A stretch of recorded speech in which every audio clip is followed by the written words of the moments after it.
Mr. Mayor, members of the council, thank you for the opportunity to address you for 3 minutes. Three articles I'd like to bring up is one, thank you for the light at Budinger and Nolte. It's been 3 years to get it there. It was working first thing this morning. I do appreciate that, and I'm sure that the parents and the students also will appreciate it. The other second item I have is I took a look at your consent agenda, and I'm a little surprised it's so lengthy.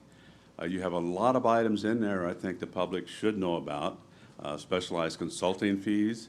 You're spending a lot of money that you just want to vote in blanc instead of explaining what the money is for and what the citizens will get out of this. That brings up to the third issue. Don't forget the public safety. We want to make sure they get the pay raises so we don't lose the qualified people we have on our police and fire. Thank you for your time. Thank you, Mr. I'm here regarding the last meeting.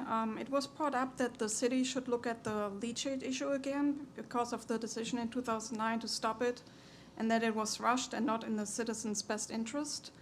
I would like to know what best interest you are talking about. Is this financial or health? Because I understand that part of your responsibility is the city's budget, but please not at the expense of our health. Nobody's going to care that the city has a full bank account in 10 years when the cancer cases start popping up. And I was here in 2009 doing all this for the meetings, and the leachate discussion was not a one-time deal. It was a lengthy process, several months, and during that time we had city employees from the treatment plant here to speak, among others, including an outside attorney, as well as a community scientist, and there was more than one vote on this issue, and it was decided multiple times to stay the course. So to me, it does not really make sense to say that you were rushed and make it seem like you didn't know what you were doing. To stop the leachate was decided because it was in the citizens' best interest to protect our health, and that is still the case today. So I'm wondering what has changed between 2019 and now. The landfill has been threatening the city since day one, and if we're talking about our health, then nothing has changed either.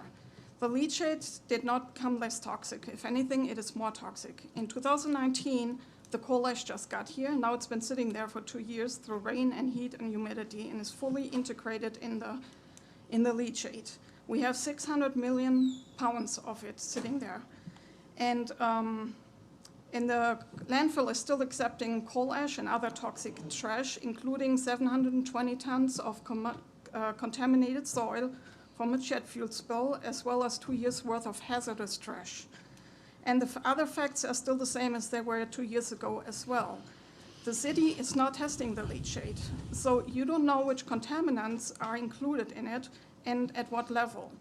Leachate is highly polluting and toxic and includes high concentration of dissolved and suspended organic matter, inorganic chemicals, heavy metals, CODs, BODs, PFAs, blah, blah, blah, and radionuclides. So you cannot treat something effectively and safely if you don't know what you're dealing with. You need to know the water chemistry to identify constituents of concern for treatment and the potential risk involved. A normal standard wastewater treatment cannot remove the worst poison from the leachate, because if that happens, what's left over is still dangerous when released back to the environment and to the community. And there are several other places that declined leachate as well for good reason, because they're either not able to treat it or they're not willing to take the risk. So St. Cloud must do its due diligence to make it safe if they want to deal with this. Thank you, Ms. Wells. I'm speaking on the leachate as well.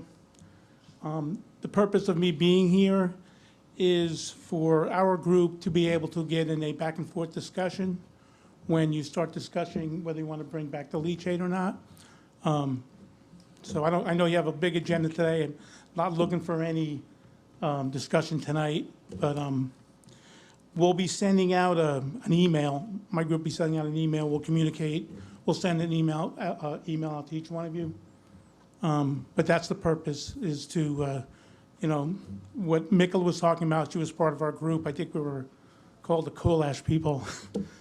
But, that what she was saying, it wasn't a quick decision. It was based on the vision of a possibility, because JED, when they accepted the coal ash, changed the changed the game.